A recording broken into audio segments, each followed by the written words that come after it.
American immigration and customs enforcement ഏജൻസിയുടെ പ്രവർത്തനങ്ങളെക്കുറിച്ച് ഇപ്പോൾ വലിയ ചർച്ചകൾ നടക്കുന്നുണ്ട്. മിനിയാപോളിസിൽ ജനുവരി 7 നടന്ന ഒരു പ്രതിഷേധത്തിനിടെ ICE ഉദ്യോഗസ്ഥരുമായുണ്ടായ ഏറ്റുമുട്ടലിൽ റെനി നിക്കോൾ ഗുഡ് എന്ന പ്രതിഷേധക്കാരി കൊല്ലപ്പെട്ടതാണ് ഇതിന് കാരണം. എന്നാൽ ICE ഏജൻസിയുടെ കണക്കിൽ പരിശോധിച്ചാൽ അവർ തടവിലാക്കിയിരിക്കുന്നവരുടെ മരണങ്ങൾക്കും ഈ ഏജൻസി വേദിയാകുന്നു എന്ന് മനസ്സിലാക്കാം.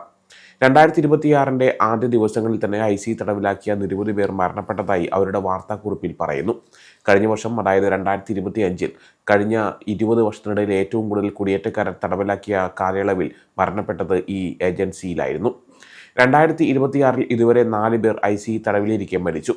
ഈ മരണങ്ങളെല്ലാം സംഭവിച്ചത് ജനുവരിയിലെ ആദ്യ 10 ദിവസങ്ങൾക്കുള്ളിലാണ്. ജനുവരി 9, 10 തീയതികളിൽ മാത്രം 3 മരണങ്ങൾ റിപ്പോർട്ട് ചെയ്യപ്പെട്ടു. മരിച്ചവരെല്ലാം പുരുഷന്മാരായിരുന്നു. അവരുടെ പ്രായം 42 മുതൽ 68 വയസ്സ് വരെയായിരുന്നു.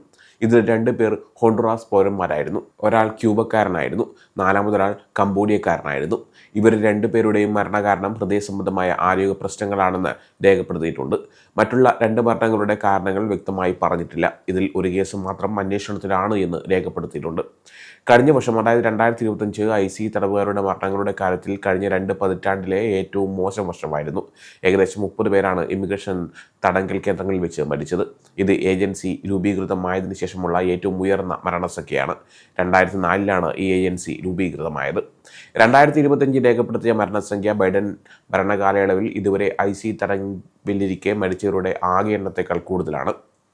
American immigration lawyers association ICE റിപ്പോർട്ടുകളിൽ നിന്ന് ശേഖരിച്ച ഡാറ്റ അനുസരിച്ച് ഈ 4 വർഷത്തിനിടയിൽ 26 പേരാണ് ICE തടവിലിരിക്കെ മരിച്ചത്. തടവിലാക്കപ്പെട്ടവർക്ക് ലഭിക്കുന്ന വൈദ്യസഹായത്തിന്റെ നിലവാരത്തെക്കുറിച്ച് പുറത്തുനിന്നുള്ള നിരീക്ഷകർ ആശങ്ക പ്രകടിപ്പിച്ചിട്ടുണ്ട്.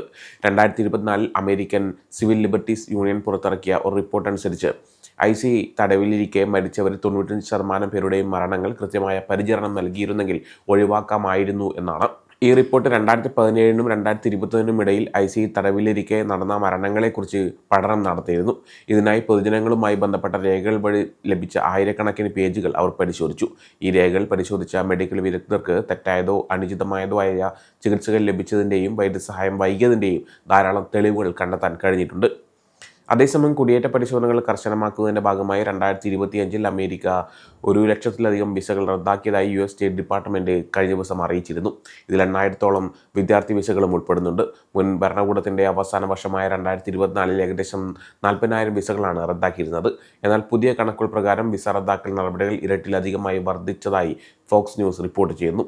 ഇതുവരെ 1,00,000-ലധികം വിസകൾ റദ്ദാക്കിയതായും ഇതിൽ 8,000 വിദ്യാർത്ഥി വിസകളും കുറ്റകൃത്യങ്ങളിൽ ഏർപ്പെട്ട 2,500 സ്പെഷ്യലൈസ്ഡ് വിസകളും ഉൾപ്പെടുന്നതായി സ്റ്റേറ്റ് ഡിപ്പാർട്ട്മെൻറ്റ് സോഷ്യൽ മീഡിയയിൽ പങ്കുവച്ച പ്രസ്താവനയിൽ പറയുകയായിരുന്നു.